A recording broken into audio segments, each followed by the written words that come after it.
Hey guys, welcome to CraterMania. I'm your host, the man they call Crater, and I'd like to welcome you back to How I Got Into Wrestling.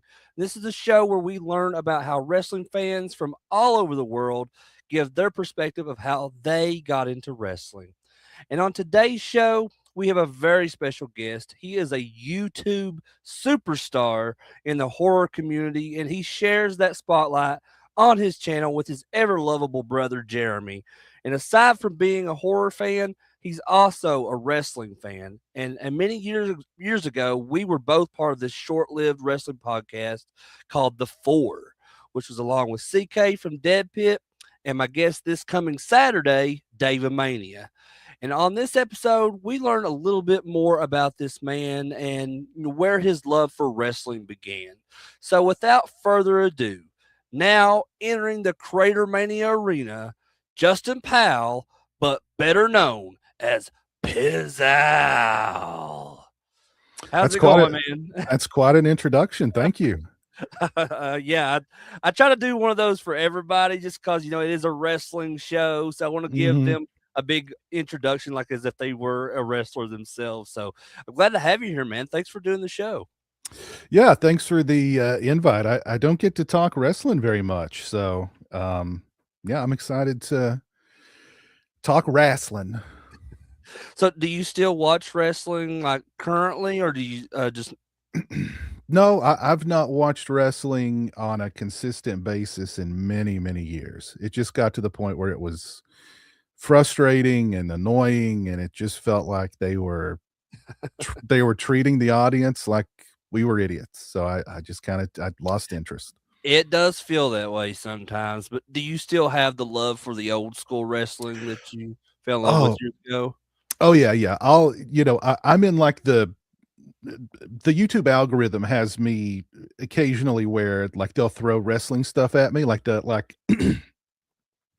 entire old nitros from like 97 and 98 Yeah. and like or like Halloween Havoc 97, they'll throw that at me or Oh, that's one of the it, best pay-per-views during WCW's like Monday Nitro, like whole era. I love that show. I'll stop and at least watch them for a little while and Mhm. just kind of relive those because that was really that era was really kind of when I was in it and really enjoying it and having a great time with it. Awesome. So before we get into the main part of the show, just tell everyone, that may not know a little bit about who you are and what you do on your YouTube channel. I just horror, talking horror. I got into it in gosh 2009. I always blame Dead Pit for getting me into it. No, no, really, without, I mean, they got so many people, I think, into the YouTube space and probably into podcasting and all that too. But Myself um, included. that's how I discovered YouTube. And at the time, there just seemed to be this very small group of people who talked about movies, and I wanted to be a part of that. And here we are, all these years later, and I'm still doing it, still talking about horror movies, but I throw in collectibles and masks and do, all sorts of stuff with Jeremy. So Mhm. it's just kind of it's become its own thing and it's still fun. That's what's great Oh yeah. about it. After Uh, all these years, it's still fun.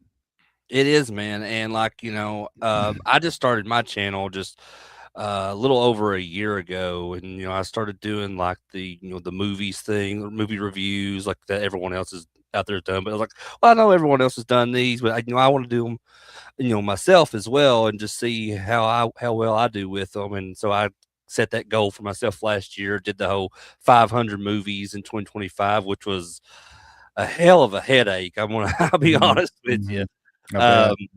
but then just now I'm kind of like transitioning into one of my other loves, which is wrestling. And I'm really having a lot of fun with this show. So let's go ahead and kick this off with my first question, as I ask everyone, of course, as it applies to this show. How did you get into wrestling? Well, it was the '80s, and I I just stumbled across WWF, and, it was the characters were larger than life, you know, I don't the storylines, I don't to me, it was just they're getting in the ring and fighting. Right.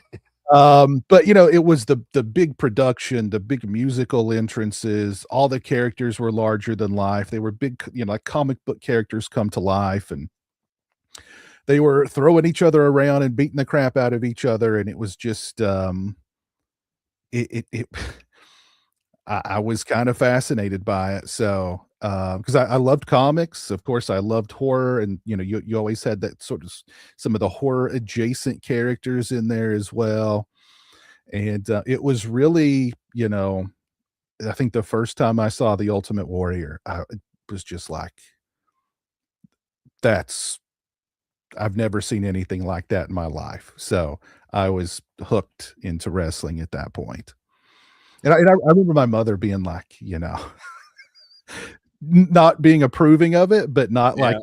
"Turn that crap off." Her just being like, "You know, that's not real, right? You know, they're not, you know, this Don't get you love that? they're just these roided up guys and like, why do you wanna watch that? That's just dumb and, you know, just, ugh." But she never stopped me from watching it. She just sort of shamed me for wanting to watch or when I did watch it. I remember her having a conversation with me one time going, "Do you really think, like, if a full-grown, big, strong man like that punched another grown man, that he wouldn't be bleeding and spitting up teeth and his nose face?" And I'd be like, "I don't care," you know, like, it didn't make Yeah. Right. the deal or not, you know? Like, I even as a kid, I was like, I don't think, you know, like, The Ultimate Warrior isn't like that. Like, he doesn't go to the grocery store with the shoestrings around his arm, you know, and face paint on. Oh, the Warrior probably did, actually, you know, but, you know, like, I understood. It's kind of like acting, it's kinda like a Yeah, exactly. And, I I think think a lot of people, look at it like that, nowadays, but like back then, like you said, during that time, the 80s and the 90s and stuff, people would kind of call it out. It's like, oh, that stuff is fake, or whatever. And kind of like the whole, conversation you had with your mother, like she said, you think of a grown man, and they wouldn't bleed and all that. Well, I think it's strange, like how that's kind of, so many people across the world thought that way, but didn't have conversations with one another, and they just kind of like came up with that on their own, and but they never thought of it as like, oh well, this is like a movie or this is like a TV show. Actors do the same thing, in those. But that's really funny. Like and unfortunately, my mother, I never had that conversation with her because I have a brother that's 10 years older than me, and he got into wrestling, before I ever did. So I got into it because of him. So I guess she was just kind of used to it at that point because Mhm, she'd had another son that kind of went through that. mhm. Yeah, it was a great theatrical presentation that clearly involved a lot of, you know, athletics. Not all the guys were I mean, No. to lift a grown 300-pound man up over your head and throw him, like, that's an athletic feat, but, you know, Oh yeah.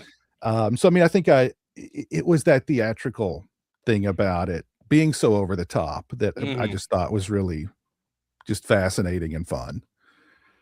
Yeah, and you mentioned, like, you compared it to, like, comic book characters, like superheroes, and that was one of the biggest things that appealed to me is because so many of these colorful characters, especially, like, Sting's my favorite of all time, and then, like, he had the face paint. Same thing with Ultimate Warrior. All those guys, the Road Warriors, all those guys that had the face paint was like I looked at them and, like, they're like real life superheroes. And then you just had all these other characters, especially in WWF, you had these, like gimmicks that really stood out, like Jake the Snake, the Honky Mhm. Tonk Man, Mhm. and Hulk Hogan. Even though Hulk Hogan, he didn't really have, a character like those other guys that were really, like comic book characters, but he was just kind of this larger than life, personality that really, appealed to so many. But you mentioned the Ultimate Warrior. So was that like the first guy that you really became a fan Mhm. of? Mhm. Yeah. So, the Warrior and Demolition. The Mm, Warrior was my favorite singles wrestler, and Demolition was my favorite tag team. because Demolition had that great introduction music too. They had like the Road Warrior Yeah, Mad masks Max, yeah. and had their faces painted too. Mhm. So those two really got me, or the Warrior and Demolition were the ones I always rooted for. And I remember I used to rent the was it Titan Home Video back in the day? I think it was Titan Home Video. Was it Coliseum Home Video? Coliseum Home Video, yes. I used to my local video store as a kid, they had the ultimate like, the best of the Ultimate Warrior and the best of Mhm. Demolition, and I'd rent those on a fairly regular basis. And, but yeah, those were the 2 that I really rooted for as a kid. I remember, like, Rick Rude had a big, I always loved him because, like, he would come out and insult the audience and do his posing and stuff, and I just thought that was so funny. Um, who else? Of course, you mentioned Jake the Snake, Macho Man. I remember when the snake bit Macho, Oh, yeah. that was a really shocking moment for me. And I remember my mother going, "Oh, they defanged it and they milked it, and oh, come Oh, on, that's not real." Um, but that was a really shocking moment I recall. But yeah, the Warrior was my he's still my favorite. Just because he was the ultimate larger than life character. The mhm. music, the entrance, the high impact stuff. The matches lasted 2 minutes. Who cares? He annihilated people, he gorilla pressed them, and then he ran away. You know? Yeah, and I was just, talking with, I believe it was Brock Hood that I just had on the show here recently. We were talking about the match between Warrior and Hogan at WrestleMania 6, Mhm, and just how huge that was at the time. I mean, a lot of people like to say that, during that kind of era, the golden era of WWF, that Hogan and Andre was really like the biggest spectacle match, during that time. But I always argued that it was Hogan and Warrior right. because both of these guys were both these huge baby faces. Mhm, And up until that point, Hogan had only fought heels at all the WrestleManias. mhm. So it felt like it was just bigger than anything that they had presented on WrestleMania at that time, to me at least. What do you feel about that match Oh, between oh, Hogan? I remember that match so well, and occasionally it pops up in my algorithm on YouTube too, and I'll watch it, and, that was a legitimately great match. I Yeah, think it still is a great match, but as a kid, it was the first one I recall where, like, I didn't know who was gonna win. yeah, exactly. Like the pattern was, the babyface could lose, here and there to the heel, but at the end, the big match, the babyface was always going over. But here Mhm. you've got the 2 biggest babyfaces and, like, who's gonna win? Like, that was the first, like, I'd be on the edge of my seat as a kid I was on the edge of my seat watching that one for the first time as a kid because I had no idea who was gonna win. And, I was elated when Warrior won. Yeah, it's like really like when you're because that was around the time when I first got into watching wrestling and stuff, and I remember because it was a little like late 1990 because WrestleMania 6 was earlier that year, and it was late 1990 when I got into it. So like, my first exposure to what getting into wrestling was with WCW. So I would like just rent like the videotapes and stuff from the video store. And I remember when I rented like WrestleMania 6 on home video and like just the coverage of Hogan and Warrior, Mhm, both mhm, on the cover there, like mhm. and when I watched that match, that was really how I became a fan because I already knew Hogan at that point, but I wasn't familiar with Ultimate Warrior until I watched that videotape of WrestleMania 6. So I was like, oh my God, this guy is like, he's kind of like Sting. He wears face paint and stuff. And then, years later, I find out that him and Sting were tag team partners in the 80s. And Yeah, that was such an 'cause I had that same moment too where I discovered later on, like, oh, wow, they kinda came up together and they were tag team partners for a while, and, yeah, like, it kinda makes sense, they were both, like, the biggest stars, Sting, of course, much longer than Warrior, of their respective companies, and they both wore face paint, and you know, it just it kind of, I was like, oh, okay, well that makes sense. Yeah. And you mentioned that the Ultimate Warrior, the best of Ultimate Warrior on VHS. I think I have that tape here somewhere, but you got me intrigued because I didn't know there was a best of Demolition VHS. Hmm. So now Hmm. I got to go look for that. What matches were on that Demolition VHS? Do you remember? Oh man, I don't remember. I don't remember. It's been so long ago. But I'm sure the one versus the Road Warriors at SummerSlam that one year was probably on there. it might have been. I don't recall. It might have been. Mm, But they were so cool. I love, and I'm so glad that they're finally going into the Hall of Fame. I yeah. did hear that they're going into the Hall of Fame, so that's great. They That's are. long overdue. Yeah, and Um, that's so strange, man, because for years, like when Vince was in control of the WWE, he had some big vendetta. I guess there was like they had a lawsuit against the WWF for years, and then like they were pretty much blackballed from even being mhm, any kind of like merchandise, any kind of appearances on TV or anything. So I'm really glad mhm. to see them going in as well. Yeah, they were part of that class action suit, that CTE class action Mm, suit. So yeah, he had blacklisted them because of that. But I'm glad they're going in. I'm glad they're both still around too. So yeah, it'll be cool absolutely. to see them going. It's long overdue. When they announced it, my brother messaged me. He's like, "They're putting Repo Man in the Hall of Fame."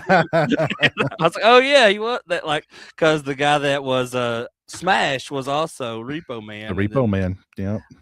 wasn't he like in another like heel stable where he was like a Russian at one point? Yeah, yeah, he was. Yeah, he was. I think maybe before Demolition he was in some, or I think maybe it was before Demolition. He was like some kind of Russian Yeah, heel. because I want to say he was in it with Nikita Koloff, maybe. Yeah, yeah, I think you're right.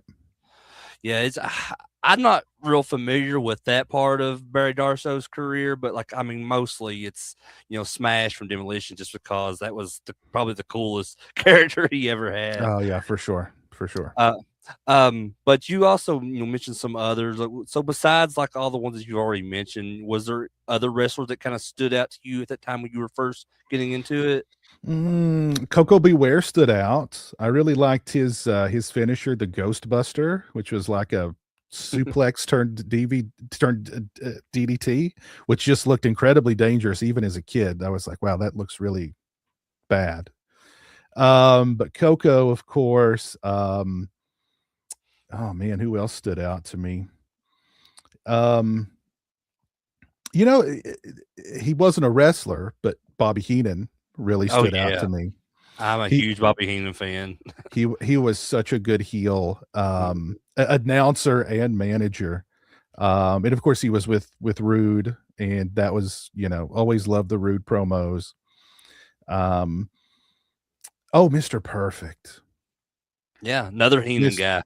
Mr. Perfect. I don't think he still doesn't get his flowers. Nobody bumped like him. It was as if his bones were made of rubber. I know. He turned bumping into an art form. It was beautiful to watch him bump. Yeah, and one of my favorite spots that he always did with a lot of his opponents is when he would be kind of like hanging on to the top rope, and they would like kick his leg out from underneath him, and Yep. he'd do this like flip thing, and I was like, man, that's so awesome to Mhm. see. Like, Mhm. and I think a lot of people compare in modern wrestling, they compare Dolph Ziggler's Mhm. the way he works to Mr. Perfect Kurt Hennings. Mhm. So yeah, I think I definitely agree with you. I think that's a guy that's even though he had a huge fan base and he still does to this day, still a very underrated guy that that really deserved to be higher on the totem pole than what he was in those Yeah, companies.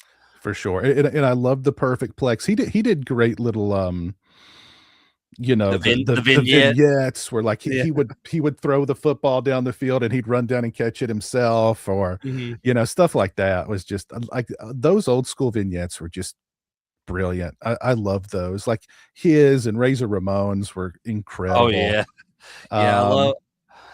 It's funny you mentioned those because I was just a few days ago. I was watching this behind the scenes vignette of Mr. Perfect where he was like throwing a dart at a dartboard, and he had to do it like a ton of times. They're just showing all the outtakes from when they filmed that, and he had to do it like I don't know how many times it was before he finally got it in the dead center. So, um, I love watching stuff like that. I don't know how you feel, but what do you feel about like the whole behind the scenes stuff when it comes to wrestling? Um, it kind of depends. It's more interesting now to see like because they'll do the the at the gorilla position, like the behind the scenes at the Mhm. gorilla position, or like at the booking meetings or stuff like that. That's kind of interesting to see. As a Mhm. kid, I don't really remember the behind the scenes stuff.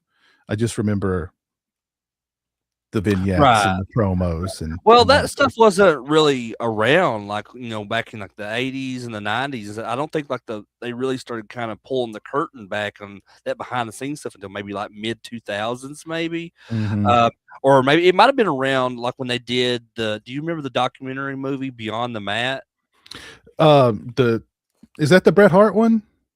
No, that is what's something the shadows. Oh, Wrestling with Shadows. Wrestling with Shadows. That's a great documentary. I don't know if I've seen that one then, Beyond Yeah, the Mat. so Beyond the Mat, it focuses on like Mick Foley, Terry Funk, um, and it's like there's some like independent wrestlers it kind of focuses on. I think it covers a little bit of like Jake the Snake stuff in it, but it's mostly like Terry Funk and Mick Foley, like it was filmed around the time I want to say like sometime in '99 because there's stuff that they shoot where The Rock and Mankind had that I Quit match at Royal Rumble in 1999. So they definitely there's stuff around that time in the documentary, and so it kind of shows like them discussing the match beforehand, how they're going to play it out, and apparently in the documentary like The Rock and Mick Foley they're having this conversation. He's only supposed to hit Mick like a few times with the chair, but he ends up in the actual match hitting him 11 times in the head with the chair. So there's a bit of like discussion after match on that too. So yeah, if you've never seen Beyond the Mat, man, I highly recommend that. That's a good one. Okay. Um, so let's see. So are there any memorable matches that really stood out to you when you first got in? I know you mentioned a few. We talked about Hogan and Warrior and a few others, but is there any like other ones that really kind of stood out to you? It's like, oh wow, this has really piqued my interest. I want to continue to watch this. I'll tell you the one that broke my heart early on was, when, Rude beat Warrior for the Intercontinental belt, Oh, okay. and, Bobby Heenan was holding Warrior's leg outside the ring so he couldn't get up. I don't know if you remember that or not, Yeah, yeah. but, like, I just remember thinking, like, "That's not fair. That Warrior's the good guy. That's not fair. He no, no, no." But, like, it was just like, wow, I don't think I'd ever seen Warrior lose before, and they cheated, like, that's just not they done what they're supposed to do, which is they created heat. They made me Mhm. mad, they made me upset. I wanted to see Warrior get his, revenge, but, like, at the time, I was just like, "This isn't fair, like, how can they do" like, "No, no, no. Well, Warrior's the good guy, he can't lose, and they can't cheat like that." So, I mean, I was in the palm of their hand I was in the palm of Vince's hand, Oh yeah, so and I think that's the one where like immediately after it's over with, Warrior gets out of the ring and chases Bobby Heenan. yeah, mhm, that's it. So how old were you at the time when you watched it? Do you remember? It would have been late, like, late single digits, early double digits, so we're talking 8, 9, 10, 11 in that area. Oh, okay. So yeah, that was around the time. Like I had those same reactions to a lot of them, and I've told several people on here. Um, when I first got into wrestling and I was like this for several years, I 100% thought it was real, even though I had people tell me like my dad would tease me and stuff like, hey, you said your mom would you, and he was like, he said, oh, they're really friends backstage all the time, and I was like, no, Mhm. they really hate each other, Dad. They're really trying to hurt each other, Uh-huh. and I didn't like any of the heels or the bad guys or anything. So like, there for the longest time, like when say the NWO came around, so I was about 10 years old. when the NWO started the WCW, and I hated them. And I felt the same way you did, like about when Rude, beat Warrior. And I was like, they're cheating, this isn't fair, and I wasn't, happy with what was going on with Sting because like they made it look like Sting betrayed WCW, and then but it ended up being really cool because he went to this whole like Crow gimmick, which Mm-hmm. was awesome, Mm-hmm. and because of Sting, the Crow ended up. I went and watched the Crow like after Sting started that whole gimmick, and like it ended up becoming one of my favorite movies of all time. So Mm-hmm. Mm-hmm. so like, um, I don't wouldn't think that you do nowadays, but you may. Do you collect anything related to wrestling, or did you used to when you were younger? No, not really. I mean, I've got a few little things here and there, like I've got like an Ultimate Warrior Funko Pop, some kind of exclusive Ultimate Warrior Funko Mm. Pop. Let's see, where'd that go? Oh, here he is. Ugh. Still got this bad boy from back in the day. Oh yeah. Yeah, still got this bad boy. I had a few others, but they didn't survive. But they just weren't as macho as this guy. Mhm. This guy's hung in there.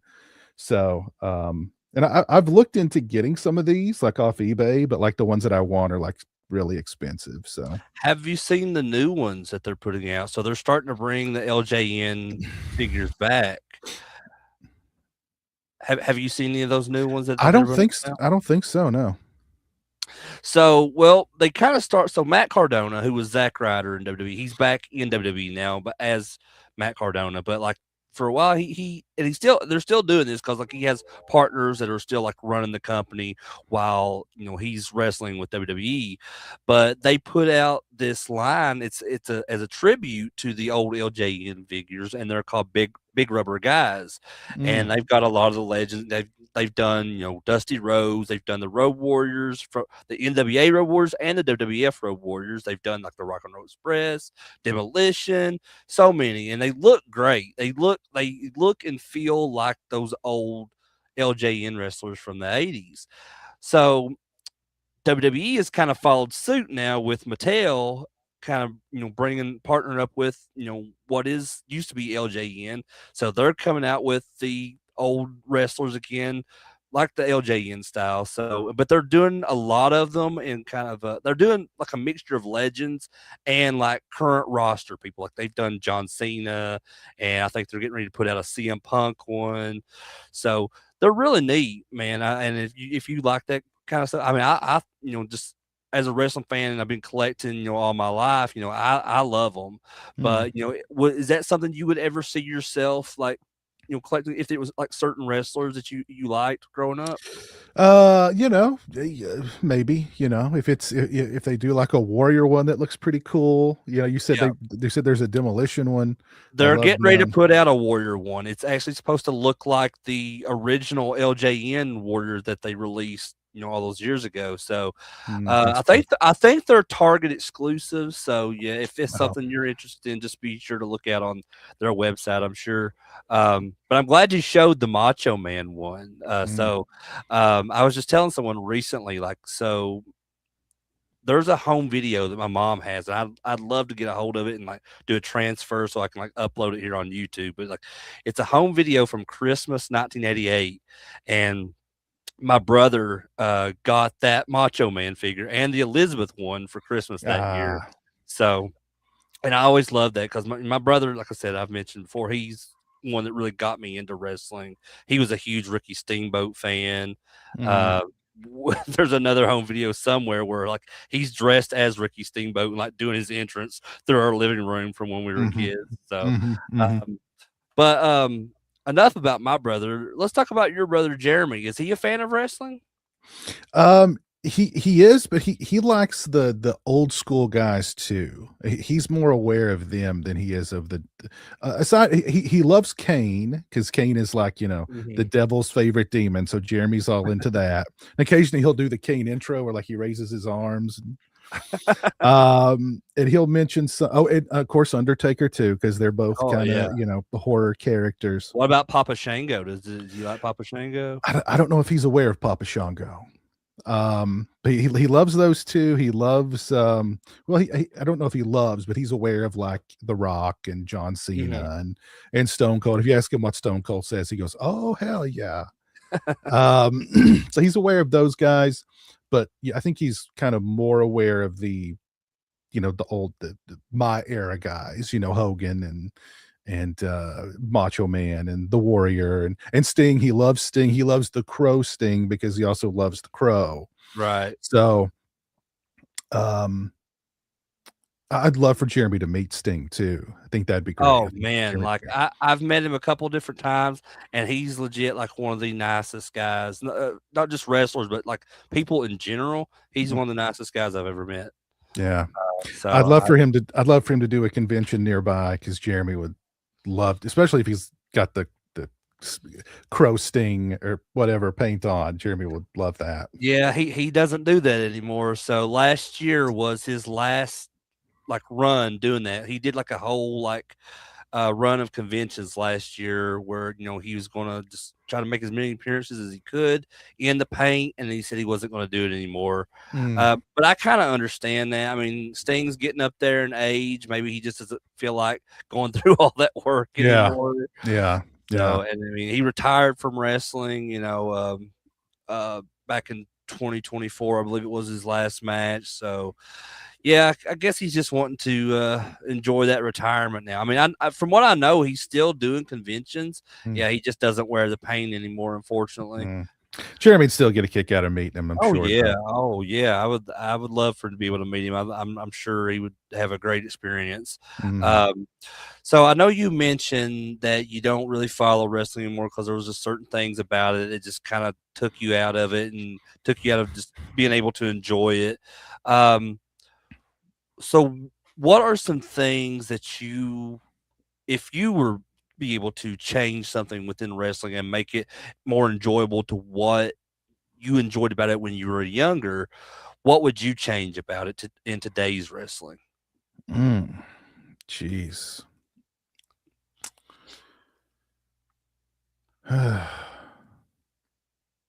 Well, one thing I really disliked about, like, when like, I kinda was watching on and off during the whole John Cena era where, like, j he could be the only top guy, and Mhm. everybody was under him, and, like, nobody really ascended above him um and to me, that was just so boring. Like, you just put it all in one guy, and he wasn't nothing against him, but, like, I just thought his character and his gimmick was just so cringy and just dull and ugh, like, I didn't like it. Right. There were just so many other really talented guys that, like, it was like they just totally if his name wasn't Cena, they didn't care. Like, I really loved Cesaro. I thought he was so talented, and, who cares if he couldn't really talk? I mean, he talked in the ring. He was so athletic, and, like, I just loved his matches, but there was a period in time where he was just buried every match. Or somebody, like Dolph Ziggler, he's incredibly talented, but, you're only going so far. And then, like, after the Cena reign was over, it's like, oh, and then there was Reigns came up, and I was just like, I'm Mhm. done. Like, this guy's about as exciting as watching paint dry. I'm not not interested anymore. That was sort of when I tuned out, was when it became clear that, like, this is their guy going forward. Um, You so know, it's weird too because it feels like in the past eras of wrestling, it's always kind of been that way in a sense, but it's like they almost kinda lost touch of how to do it the way mhm, like with Hogan, like Hogan had this huge reign, in WWF, WWE, whatever, to where, like, he was almost unbeatable for years, and then same thing, when they went to the Attitude Era with Stone Cold and The Rock kinda going back and forth for that top spot, but, I just don't really understand, like, because there was, like you mentioned, that whole period with Cena. It was like he was like Super Cena. He's like he was mhm, unbeatable, but it went on for forever. It felt like, and it just like something was. It felt it's like they were almost doing the same thing they did with Hogan or Austin or Rock, but it just felt like they weren't focusing on making these other guys as these top stars, but they were just more focused on Cena being that top guy. They weren't. It's like a storytelling issue too, where they're not the focus. Everybody in the undercard. There's no storytelling, or they'll have like a there's there's an arc that lasts 2 weeks, a storyline that lasts like 2 weeks, Mhm. and then it's over. And then here's a new storyline for somebody. Like there was no storytelling. There was no trying to build anybody else up that could be to that level. And it just like every Raw that I would watch was literally exactly the same. You had the opening with like Triple H and Stephanie in the ring talking for 30 minutes about God knows what. That was just boring. You had a bunch of throwaway matches with people who they just it seems like they threw the matches together at the last minute.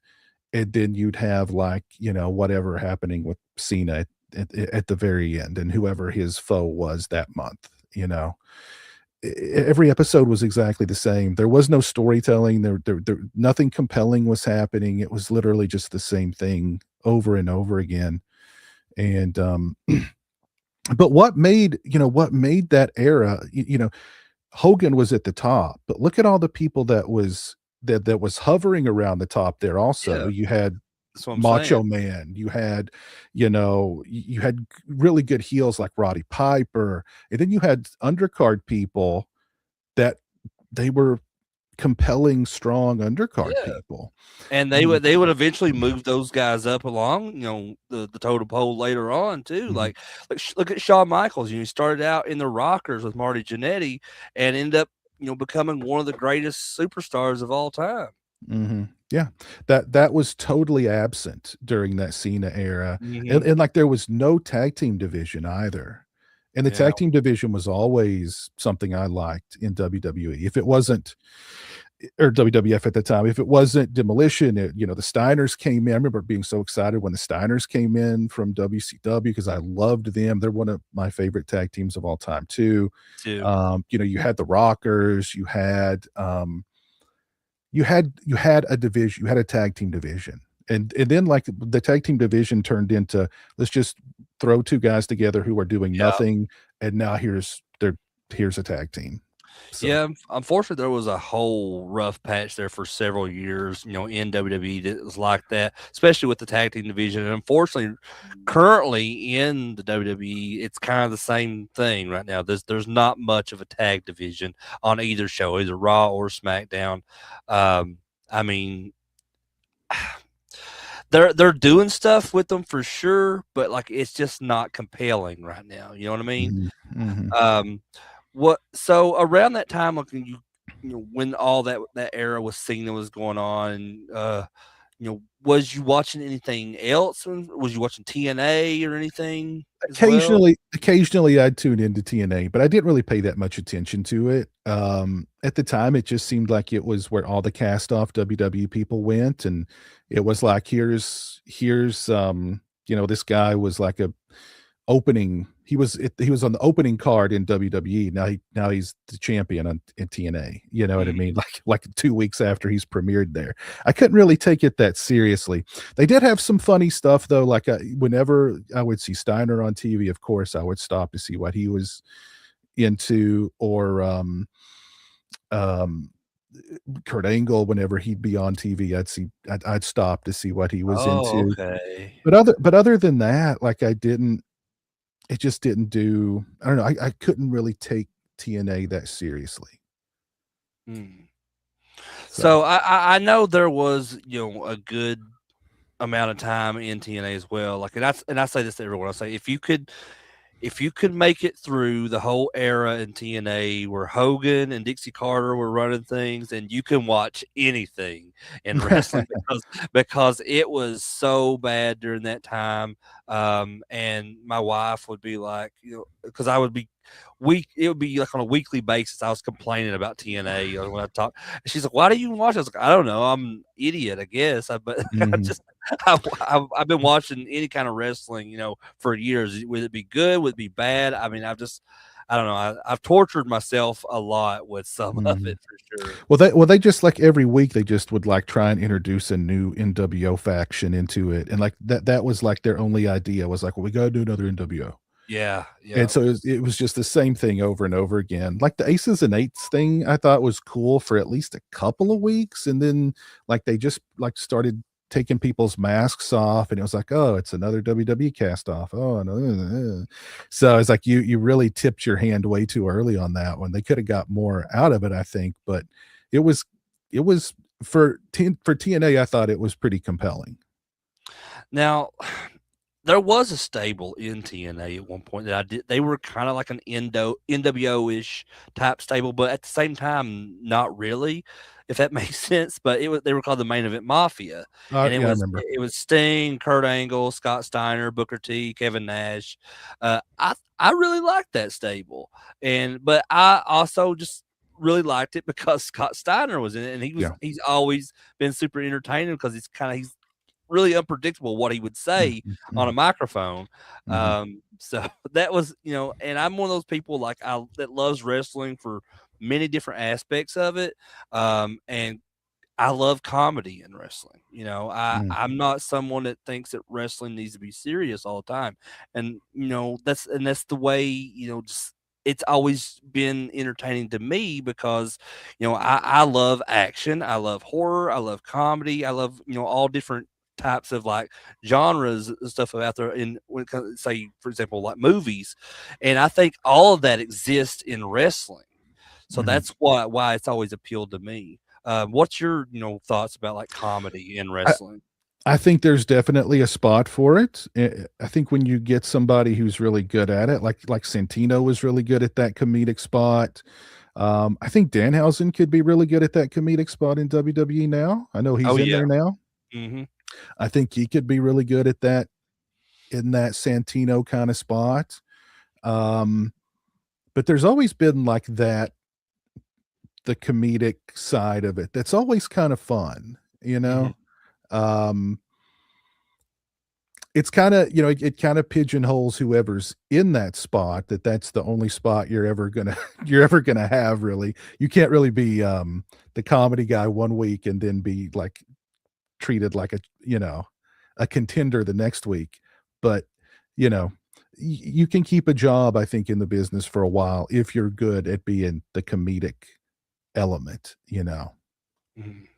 so So, w- what do you think it would take, for them to do in modern wrestling nowadays? No, doesn't matter if it's WWE or AEW or whatever promotion. What do you think it would take that would be able to draw you back into watching it again? you would have to be able to make it unpredictable again. Because what got me, because like, there was a period of time, um, where I'd kind of fallen out of watching, Hmm. and I was watching every now and again, mostly WCW, because I kind of liked that product a little bit better for a long time because it was a little more gritty, it was less theatrical, it kind of felt like more down home kind of, you know, down home kind of feel. It was kind of a more stripped down kind of wrestling than what you were getting with WWF. Because they still had the over the top characters, and everybody. I think it seems like everybody had like a job gimmick. You had like the garbage man, and you had like the mailman, and you had the repo man, and you had the dentist man. You know what I mean? So, um, but what really got me excited, I remember, was that first episode of Nitro when Lex Luger showed up at the end. Hmm. Because I knew that like he was with WWE, but like, oh, now how can he be with he's here now again? Like it was it made it feel this sounds lame, but it kind of made it feel like real, like there was something. It was unpredictable, and then of course that segued into The Outsiders, and it felt like, because it wasn't Razor Ramon, it was Scott Hall. He was still doing like the Razor thing, but he was Right. Scott Hall. Nash was still doing kind of the Diesel thing, but he was Kevin Nash. And it made it it made it feel unpredictable. It made it feel cool. And yeah, there was, I don't know, kind of a stripped away realism to it that really was exciting for, teenage me at that time. But I don't know if you can do that today though, because like No. it's just so everybody. If you're a big wrestling fan, like you read the dirt sheets, or you watch, the Sala monsters of the world, and you know what's going to happen 3 months before it happens. Yeah, because if you look at it back in those times, the 80s, the 90s in wrestling, the only dirt sheets we really had was the magazines, Hmm. which was like, Pro Wrestling Illustrated, stuff like that, where they would cover like, oh, so and so this contract just ended in the WWF. They may be going to WCW soon. They may show up in ECW. Hmm. That was it, but it was all just kind of like, rumors really. Like nowadays with the internet, and I say this a lot, as much as I love wrestling still, I say that the internet ruined wrestling for so many people Hmm. because everything is out there nowadays. I mean, you got people like it's regular people like showing up at airports and taking pictures of people at the airports, like, oh, so and so's in town. They're going to be on Raw tonight or something. Hmm. Like Hmm. there's all kinds of information that's out there. It's hard for them to keep anything secret nowadays. So, unfortunately, I don't think we're ever going to get to that point again in Hmm. wrestling and how that felt for everything to be unpredictable, as long as the internet's around. So, Yeah. Yeah. Yeah. Yeah. So that's why I said, like, I don't know if it can happen, but like, I don't know. I think I've just kind of moved on from it. Like the era that I loved, that 80s era, and then later on into the late 90s era, like that you can't bring those back. You can't replicate those. They've tried. It doesn't work. And like, like you said, everybody, because of the internet, everybody knows where everybody's going. Everybody knows what's going to happen. There's always insiders and moles, or people who claim to be insiders and moles, and nothing is a surprise anymore. And I think the product is just so scripted, and like WWE is a publicly traded company, so they have to keep, there's never going to be an attitude era again. um so I don't know. It it's I frustrating. I know I what I you s mean. I s I sound like an old man, but I mean, it's not like it used to be. Yeah, and I hate to say this because you're around the same age as I am, but I have to say, that I think it has a lot to do with our age, and what we really knew when we grew up, what was like familiar to us. So, like I've noticed that, like a lot of younger people, like my nephew, for example, he's um he's 21 years old, and he's been a wrestling fan for probably maybe 10 years or maybe a little bit more than that. So he first got into wrestling because of John Cena and guys like that. Cause so he was born in like 2005. So he got into it around like 2010 or something like that. So he has a really different perspective and outlook when it comes to so because it's just what he's used to now. Like when he was born, the internet was already a full blown thing. So like he's just it's interesting to see like people, of different ages have perspective on how they perceive wrestling, nowadays as opposed to was years ago. But like so many people, like I said, around that age, they don't really understand because unless they experienced it themselves, because back then, like you said, everything felt more real to us. It was more unpredictable, because a guy could disappear off TV for months, say he was injured, but we wouldn't know that. Mhm. Mhm. I mean, nowadays, someone gets injured on TV, the next day, and You know, how long immediately, yeah. they're going to be out for. Mhm. Mhm. So Yeah. it's yeah. I kind of agree with, I still listen to some, like, wrestling stuff, like Jim Cornette's Hmm. podcast, and I agree with him on a lot of stuff where, like, there's no like, the storytelling isn't it's not about storytelling, it's about how many flips you can do in the ring or how many times you can kick out of somebody's finish or, like in the day, you didn't kick out of people's finishes. It wasn't about how many flips you could do off the top rope. It was just about telling a good, compelling story. And now it's like everybody's an acrobat or everybody wants to jump off of jump into, plates of glass or into the desk, or they just want to do the craziest stunt, and, like, that's to me, that's not really exciting either. So, yeah, I can respect them being so athletic that they can do those acrobatic kinda things, and I can respect to a certain degree too that they're crazy enough and resilient enough that they can throw themselves through a plate glass window and still get up and function, but I don't think that's like, it doesn't resonate with me like, just good old fashioned, like being invested in, like The being pissed storytelling. being pissed off that they cheated the Ultimate Warrior out of the Intercontinental title, you know what I mean? Exactly. Or being like, I legitimately don't know who's gonna win this match. Like, you know exactly who's gonna like there's again, no surprises. It's all just so scripted and a carbon copy, and I don't know, it doesn't appeal to me anymore. And I think a lot of that, just again, like going back to what I was talking about age and just the different generations of wrestling. If we look back at the golden era in the 80s of, say, WWE, guys like Hogan, Macho Man, all those guys that existed at that time, they were, kind of embodying these people that came before them. Like, I think, Hogan took a lot of inspiration from Billy Graham, superstar Billy Graham. Mhm, Um, mhm. so, and it's interesting. You were talking about who could do like the most flips, who could be like the most acrobatic nowadays, and I just think. As much as I love TNA in the early 2000s, I call that the TNA syndrome, like the X Division guys that kind of like innovated this new style of wrestling there in the 2000s. And these guys nowadays is probably like in their 20s, late 20s, whatever. That's what they grew up knowing.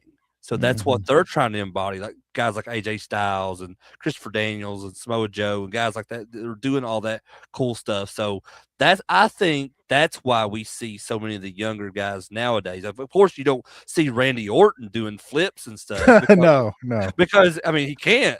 He's at that Right. age where, because when he came up in it, it wasn't something that he drew inspiration from. So it's just interesting to see like what's going to be the next like evolution in wrestling styles. Once we get beyond the flippy stuff and who's the most acrobatic, what's going to be the next style in Mhm. wrestling? You know what I mean? That's a good question, yeah. I wonder what that yeah, that's a good question. I wonder, I mean, maybe Maybe it'll all just yeah, be virtual reality wrestling. it'll just be AI. It'll It's all be AI. that's Yeah, it. That's all it'll yeah, be for sure. yeah. Um, So let's step back in time again for a moment, and let's talk about the old school stuff that you really grew up loving, like myself. So, is there ever been like a big dream match that you ever wanted to see that never happened? Mm. I mean, Sting and The Undertaker would have been Oh great. yeah, that's one Um, for me too. yeah, Stone Cold and, Goldberg would have been great, I think. Depends, I Um, guess. I never really was interested in seeing it because like I've never been a really big Goldberg guy. well, see, I really liked Goldberg from that WCW era. Like, that was really that the NWO era of WCW was really when I was in wrestling hardcore because I loved I just loved it. It was just cool, and the bad guys were the good guys, the bad guys were the cool guys, and I liked Goldberg. He was just fun. He kind of reminded me a little bit of the Warrior because he just came out and just beat the crap out of people and then walked away. You know, Very true. um, yeah. Um, so that's really that was the last era that I really loved wrestling.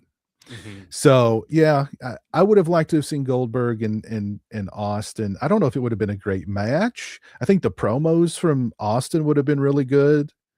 Um, but anyway, the Sting and the Undertaker, the fact that they didn't do that when Sting was in WWE is just an injustice.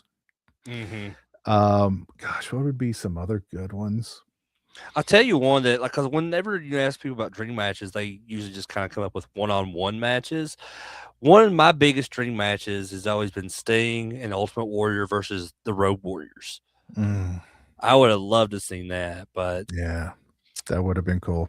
We did get to see Sting and Ultimate Warrior in WCW that one time. yeah, Appar- that's appar- right. Apparently, that was just a throwaway match they threw together at the last minute, and but I think they could have done like a run with those two together in a tag team there. They could have, but I think when Warrior came into WCW, like, he was on a very limited schedule with them Mm, because of something to do with his contract. I can't remember, mm, but I know that when he came in, he was just really just wanting to work with Hogan, and that was it. yeah, would have been fun though. But like, what's interesting is like so many people probably saw that match and had no idea that they were tag partners years ago, Oh and yeah, like what a big thing that they were actually watching, but that it was actually just kind of a throwaway. Like it lasted no time at all. Like one thing, one thing that's great about watching old WCW matches is like 75% of the match is the intro and the walk to the ring. But they had great intros, you know what I yeah, mean? Like Michael Buffer. yeah, yeah, like there were so many matches that'll pop up on YouTube. I'll watch them and I'm like, "Holy crap, we're 10 minutes in and they've not even finished the intros yet." And then I'll check, well, this video is only 15 minutes long. Like, so there's so many that are like that. I was watching one, I don't remember what it was. It was like a battle royale. And literally, even though it was a battle royale, at least half the match was the intros Oh and wow, the walk into the ring. was it from WCW, like one of the World War III matches? It was something like that. Oh my god, it was the NWO. No, I think it was a handicap match where it was like all these different members of the NWO versus Goldberg. And the majority of the match was all of the NWO guys coming to because they can't bring them all out together. I They know had the to one you're intro talking them about. separately. Yeah. I That was the battle royal that had the It was at Sturgis, I think. yeah, it was Road Wild, 98, I think, Mhm, and mhm. it was a battle royal between the NWO Wolfpack, NWO Hollywood, Yep, and yep. Goldberg was in And there. Goldberg. Yep, yep. And you're right, yeah, like that match, the majority of it is just like intros, and like Intros, yeah. came down to Goldberg and the Giant was the And the last Giant. two. Yep, yep. But yeah, I love that event because I mean a lot of people shit on that Road Wild that year because of the main event, which was DDP and Jay Leno versus Hogan and Bischoff. But I thought that was such a fun event, man. I remember the I remember the one they did with, Carl Rodman and, and Carl Karl Malone. Malone. That was a fun one. That That was the was a fun same one. year, Bash at the Beach, which is weird because, like, the year before that, Bash at the Beach '97, Rodman was at that one too. Hmm. And I think around like maybe '99, 2000, he actually became like a regular roster member of WCW. It was so weird. Like, we have stuff like that nowadays in wrestling where these celebrities will occasionally pop up and do, um, little spots or a match or something. Like Jelly Roll was here recently at the last SummerSlam with Randy Orton as his partner, and then Logan Paul, who like I'll say this. So Logan Paul, I thought was going to be like a one off, maybe a couple times thing with WWE. I never would have thought that that guy would be an active roster member and would be as good as he is. Have you seen any of his stuff since he's been wrestling with the WWE? Just bits and pieces.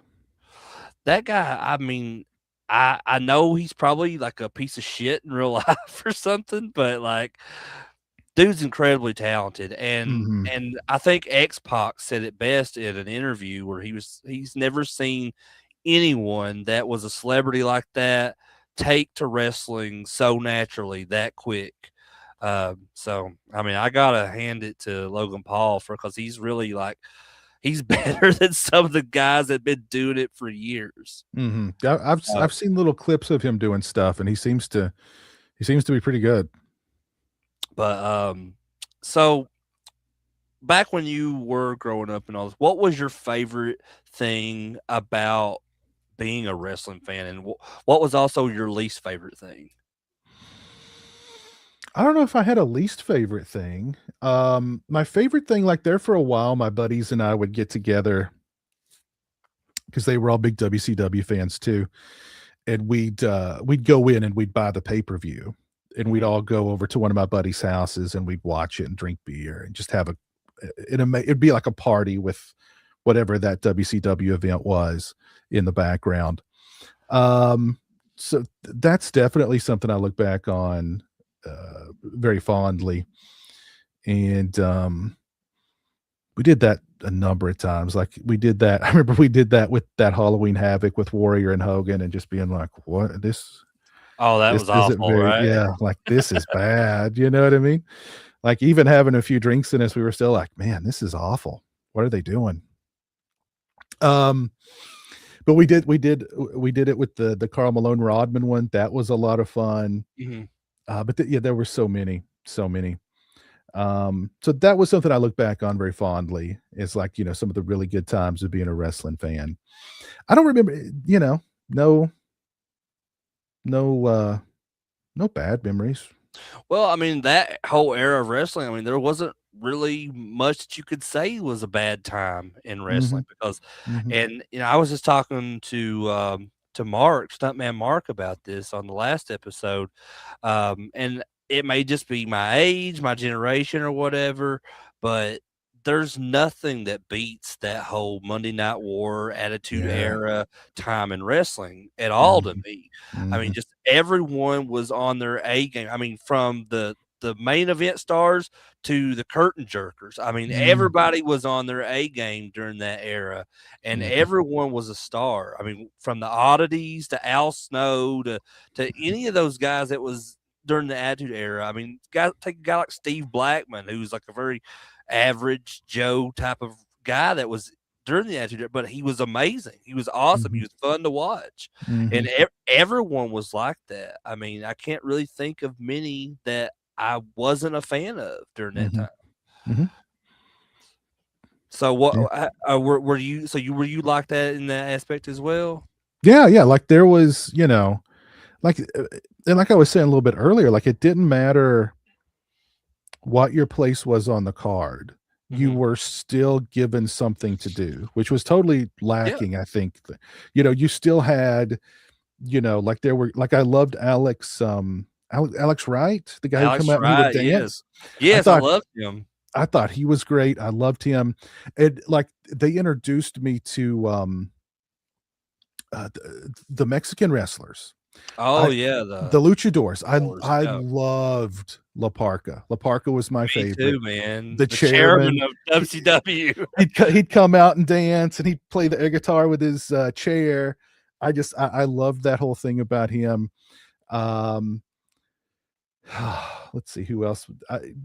Definitely La Parca and Alex Riley. Or Alex Wright. Those 2 leapt out at me. Always liked watching them work.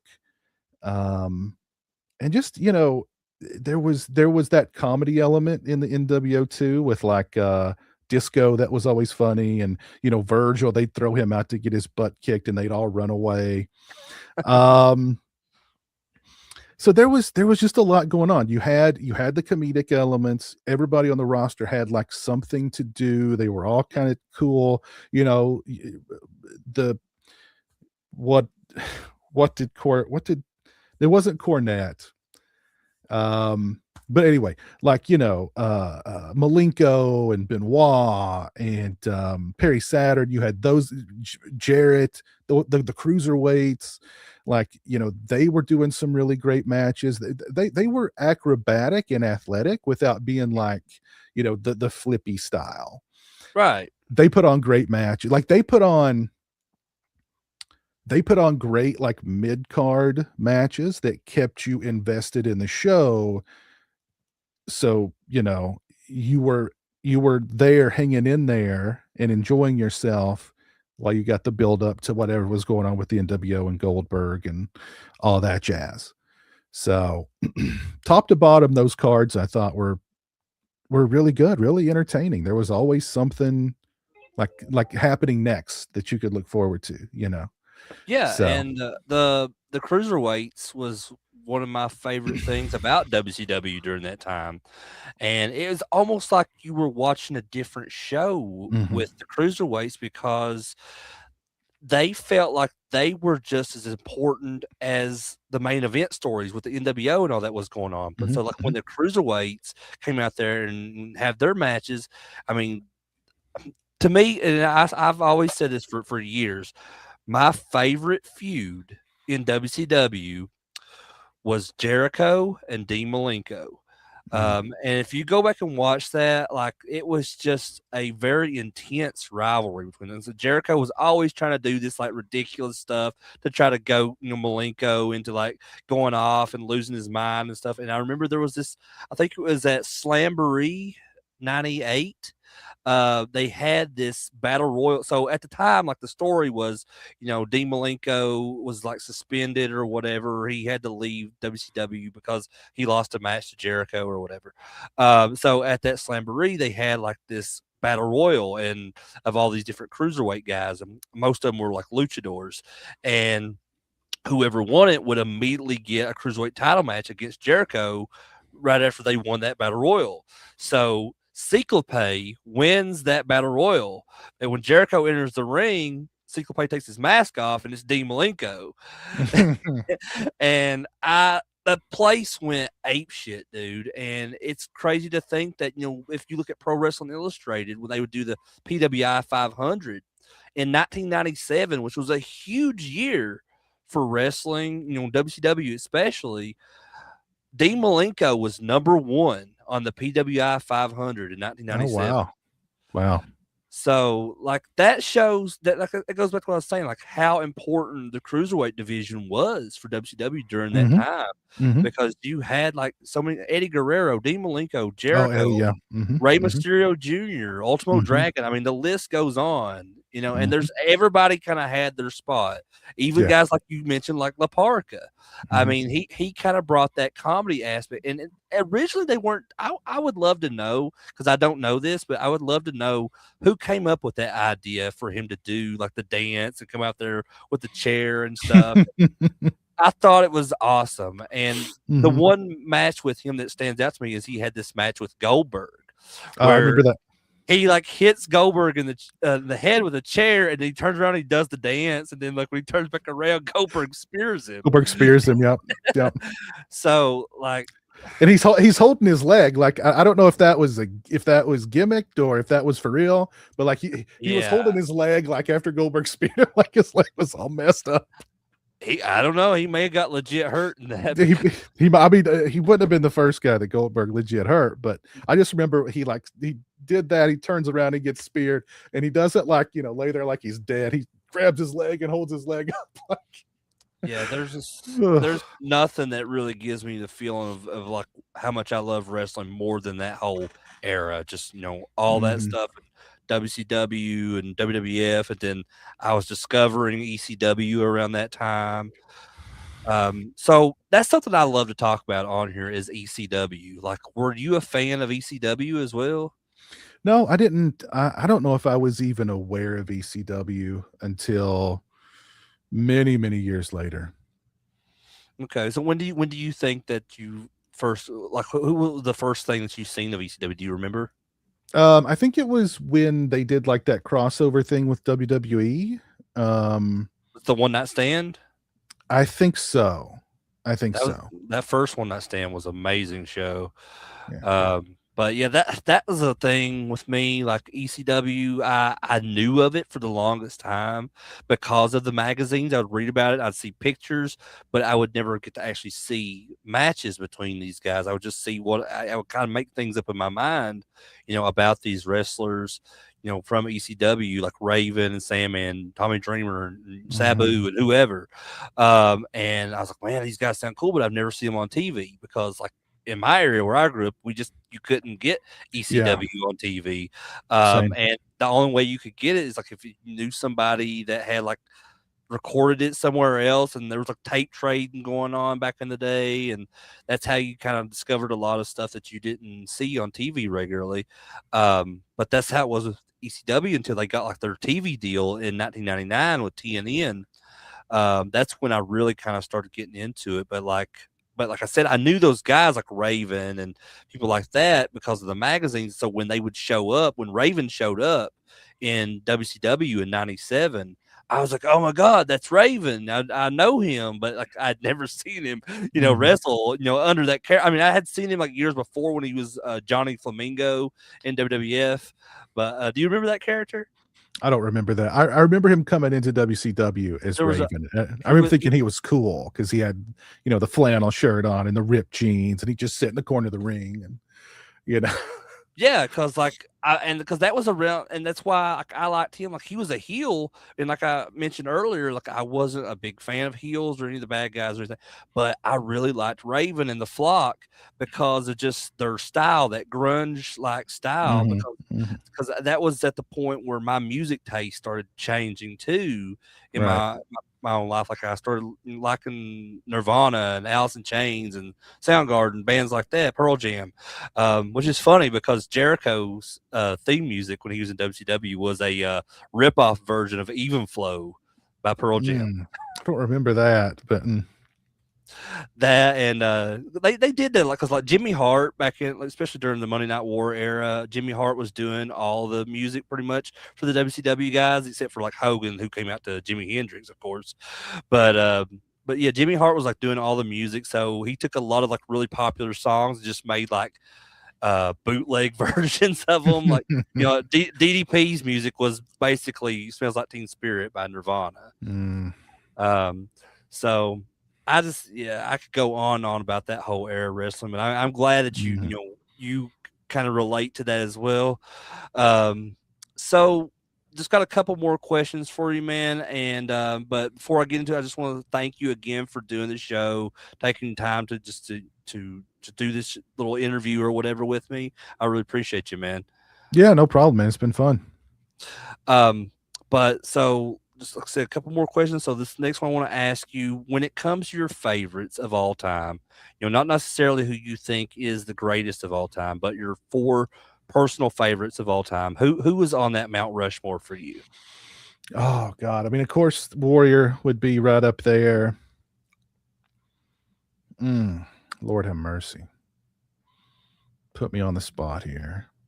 I guess, I mean, I would have to put Hogan up there too, and in one way, or I think I heel Hogan was a little more appealing to me than babyface goody goody Hogan.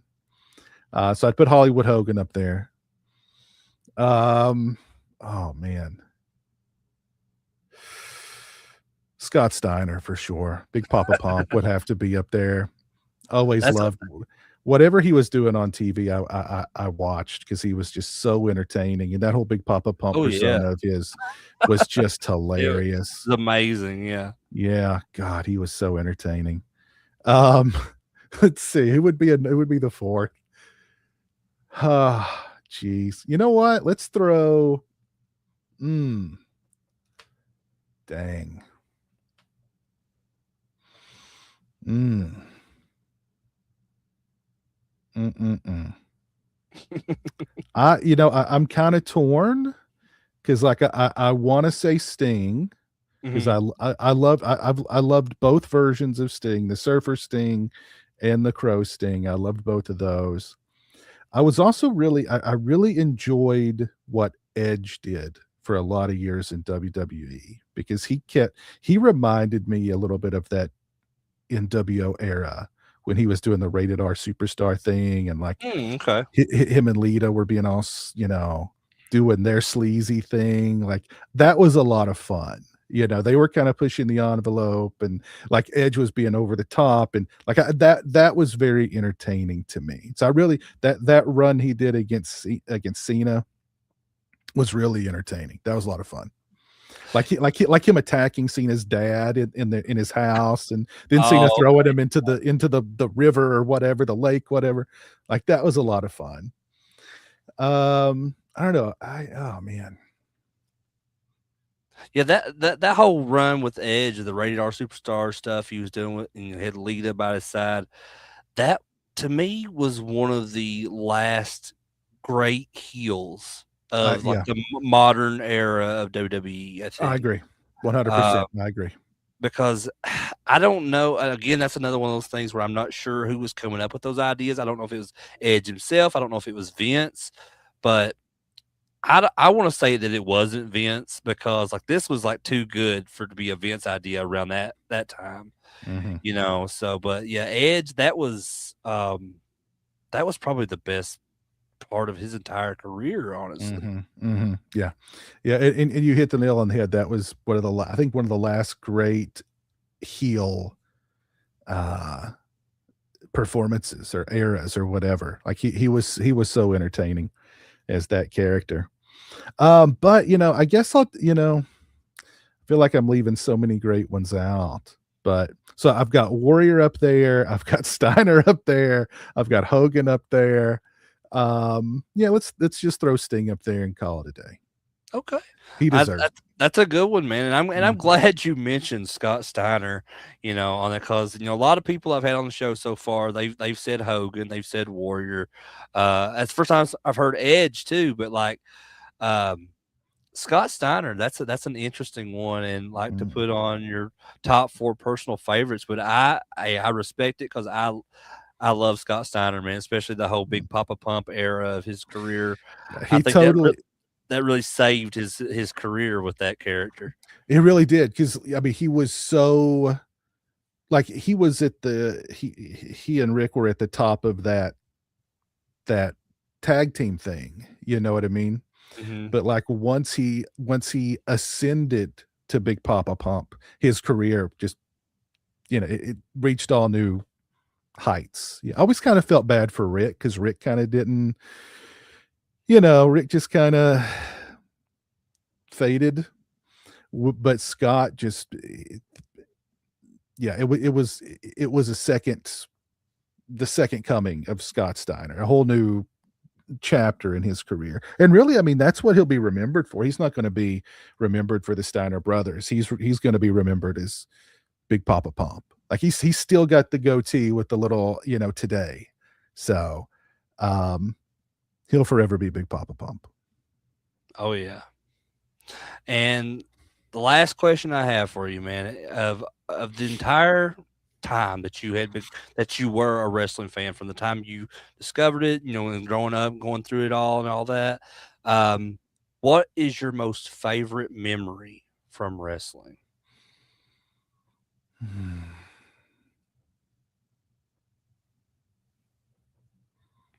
Favorite memory. Jeez. The one that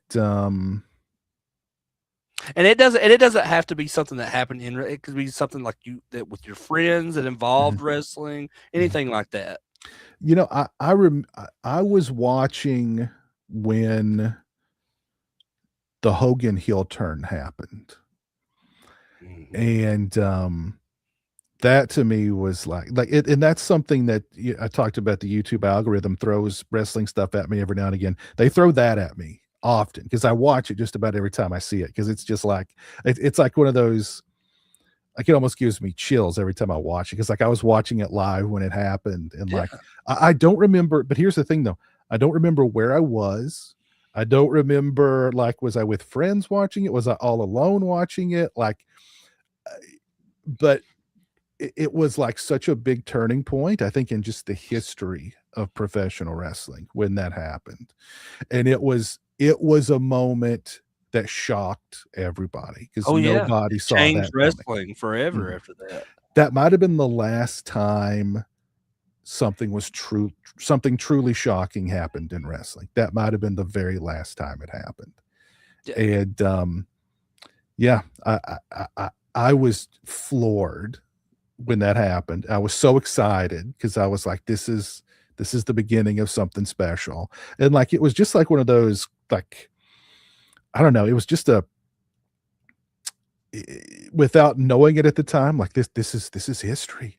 Like, I'm Yeah. watching history being made, and, people were pelting the ring with, cups and stuff, and it was just it was bedlam, and it was just so exciting and fun, and And I it think felt there was a fan that like tried to run in the ring and like Scott yeah. Hall I think like stomps on him or something Mhm, like that. mhm, Yeah, I mean it's hard to say because I feel like that was the last really huge thing, like you said as well. Like, I mean, there's been other instances since then, like the Undertaker losing his streak at oh, yeah, WrestleMania against Brock Lesnar, yeah. which I was there to see that, and like Oh, there was no like you know exaggerating when they say that whole room, that whole stadium was silent. It was. I mean, you could hear a pin drop. It was like people didn't know, like if it was a screw up, they didn't know what was going on. And like then when they announced Brock as the winner and they put up on the screen like 21-1, everybody's like, "Oh my god!" It was insane. And then mhm, like just last year, Cena turns heel. So I think they were trying to do that. They were trying to live up to that same kind of moment that Hogan created.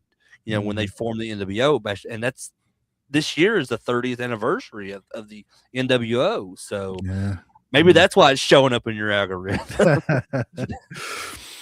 But, yeah, that was a huge that's one that I think is maybe the most significant, honestly, Yeah, so, it is for a lot of people for sure. I mean, that's one of the moments that I talk about, in my kind of history with wrestling, and when I did the first episode of the series, just because that's, and I think a lot of people agree with this. That's when wrestling changed mhm, forever. I mean, mhm, it was huge. Wrestling's been huge since the '80s, but something about it changed, and the whole kind of people like the outsiders, Hall and Nash, coming over from WWF, into WCW.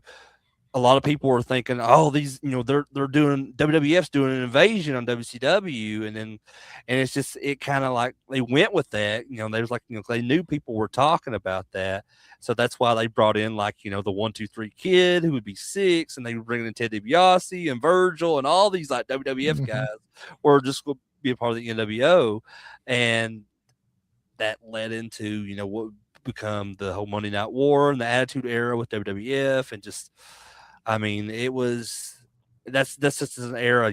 I know I keep going back to that, but it's just it really was like the best time to be a wrestling fan. I mean, it really was, yeah, yeah. because you just and just it's never been like that since, and I don't think it ever will ever be like that again, No, unfortunately. But probably not, probably not. what can you do, man? Um, but man, I really appreciate you again. I just want to thank you for taking time to do the show. Is there anything else that you wanted to add or say, or do you have anything coming up on your channel or anything?